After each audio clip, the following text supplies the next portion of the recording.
नमस्कार दर्शक बंधु मु सोनालिशा आपण समस्त को स्वागत करुछि सिद्धार्थ उत्सव रे हमर ई जीवन जिज्ञासा कार्यक्रम को। दर्शक बंधु समस्ते कोठी ना कोठी देवदेव महादेव शिव को बहुत ही भल पाती कहीं तांकर आउ एक नाम होउछि भोला शंकर।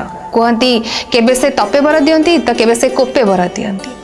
किंतु आज आमर ये जीवन जिज्ञासा कार्यक्रम रे आमे जानिबा कि को मासरे आमे देवदेव बा को तिथि रे देवदेव महादेव शिव को आमे पूजा कले आमको बहुत भल बा शुभ फल मिलता है।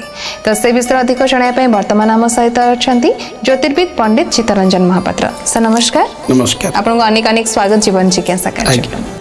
तो समस्ते चाहते कि महादेव शिवंकर कृपा लभिबा पई कि तो सेई जो कृपाटा को तिथि बा को मासरे पूजा कले अनेक शुभ फल मिलता है महादेव शिवंकर।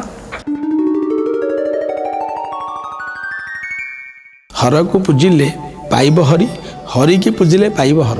अर्थात यह अर्थ हूँ कौन, जे पूजिब विष्णु को से पाइब शिव को, जे पूजिब शिव को से पाइब विष्णु को। आज्ञा अच्छा ये टाइम उल्टा केमती हेगला शिव को पूजा कले विष्णु को पाइब, विष्णु को पूजा कले शिव को पाइब। शास्त्रानुमत आज्ञा शिव और विष्णु भितर किसी फरक नहीं। आज्ञा एक शक्ति आप जानिथिबे सेथि लागि तो आमर जगतर नाथ जगन्नाथ जगन्नाथ मंदिर हूँ सबुठारु माने गोटे आम कह चारोटी तीर्थक्षेत्र गोटे क्षेत्र। आज्ञा हरि विष्णु शिव को नहीं बसी जानते ना नहीं। आज्ञा शिव को नहीं विष्णु बस जगन्नाथ मंदिर में। आज्ञा बलभद्र स्वयं शिव। आज्ञा भगवान शंकर होती बलभद्र। आज्ञा सी कि बड़ भाई होती सी। आज्ञा बड़ भाई मान्यता कलिजुग देते। आज्ञा तेणुक अर्थात विष्णु जोटी शिव से। आज्ञा जगन्नाथ अच्छा जगन्नाथ पाखे बलभद्र अच्छा बलभद्र तो स्वयं शिव। आज्ञा बलभद्र। आज्ञा और जगन्नाथ होती विष्णु जो कि जगन्नाथ। आज्ञा तेणु से कहूँ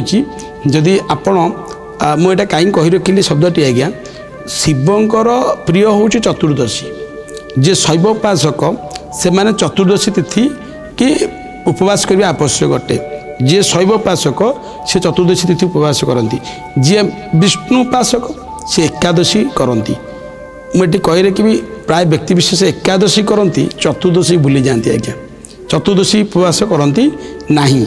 किंतु मैं कही रखी आम कार्यक्रम माध्यम पुराण रे भी कही प्रमाणित अच्छे। आज्ञा जे पूजे हरि से पूजे हर। अर्थात यदि हरि की न पूजिबे बतन को हर पाइपर ना। अर्थात विष्णु को मत पूजिले शिव को पाइबू, शिव को पूजिले विष्णु को पाइबू। आज्ञा अर्थात आप एकादशी कर चतुर्दशी न करेंगे किसी फल लेभे ना। तो एकादशी हूँ शिव विष्णुकर प्रिय, चतुर्दशी हूँ शिवंकर प्रिय। आज्ञा तो से कि प्रत्येक व्यक्ति विशेष माँ मानू कहि पूरा संपूर्ण भाव में संक्षेप कही रखुची चतुर्दशी हूँ शिवंकर प्रिय तिथि। तो चतुर्दशी तिथि रे प्रत्येक मासर चतुर्दशी तिथि रे शिव दर्शन निहाती करंतु। जल लगी करंतु, बेलपत्र अर्पण करूँ। देखिए से दिन आप शिव कृपा लाभ करेंगे। आ चतुर्दशी तिथि दिन यदि एकादशी रे आमिष भक्षण करूना आम बारण करुचे शाकाहारी रहा कहूचे। चतुर्दशी भी समस्ते मुझे कही रखी आमिष ठू दूरे रुहतु, बिना पेय रसुण खातु एवं सात्विक मनोभाव रुहतु एवं शिव पूजा करूँ। देखिए निश्चित भाव में आपंकर मनोवांछा मनस्कामना पूर्ण हम। ये कही रखी टे सर्ट गोटे जिन कही रखी जो माँ मैंने पुत्र कामना बा संतान कामना कि इच्छुक अच्छा दीर्घ दिन धरी इच्छा प्रकाश करोनी चिंता करते से माने शिवंकर चतुर्दशी उपवास करंतु। शिव चतुर्दशी उपवास चतुर्दशी तिथि रे उपवास करंतु। दीटा चतुर्दशी कृष्ण पक्ष और शुक्ल पक्ष ये दीटा चतुर्दशी उपवास करंतु। देखिए निश्चित प्रभु तांकर इच्छा पूर्ण करिबे। आउ तिथि तो मुझे कही रखिली 12 हूँ सोमवार। आज्ञा मास श्रावण मास हूँ शिवंकर ए मासटा प्रिय।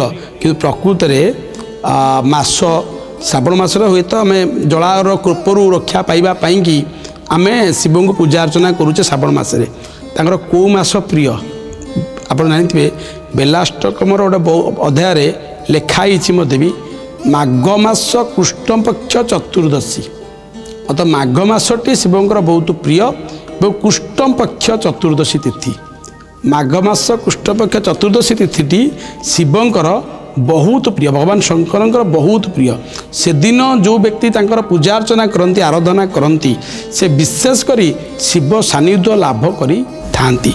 मुझे कही रखी जो माने अभिषेक करने चाहते शिव रुद्राभिषेक क्षीराभिषेक जलाभिषेक तिथि नक्षत्र देखा दरकार नहीं खाली गोटे तिथि मन रखु शुक्लपक्ष चतुर्दशी जो कौन बार हो कि सेदिन न करें माघ मास कृष्णपक्ष चतुर्दशी तिथि जे अभिषेक कले शिव प्रसन्न जे क्षीर करूँ कि जल करूँ पंचामृत करूँ जेकोसी अभिषेक करूँ विशेषकर शिव कृपा लाभ करें समस्त ही कहि चतुर्दशी तिथि शिवंकर प्रिय अटे चतुर्दशी तिथि समस्ते शिवों को आराधना कले विशेषकर शुभफल प्राप्त करें निहाती भाव में देवे देवदेव महादेव शिवंकर कौ तिथिटी प्रिय से विषय तो आम जानिले चित्तरंजन सार पाखु तो आशा करुच्छे आप समस्त आज अध्याय निहाती भाव में भल लगी कि दर्शक बंधु समय तो सरी सरी आसला आमको विदाय दिंतु पुणी थे आपण पाखक फेरबू आम जीवन जिज्ञासा कार्यक्रम नहीं रोचु नमस्कार।